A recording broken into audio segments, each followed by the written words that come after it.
In today's video, I'm gonna be showing you how to change ringtone on iPhone.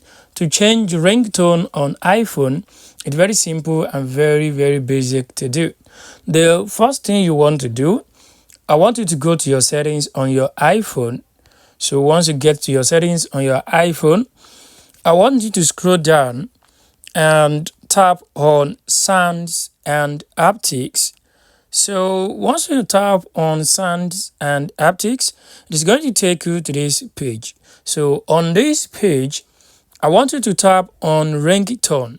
You're going to see where it says ringtone. So I want you to tap on that ringtone.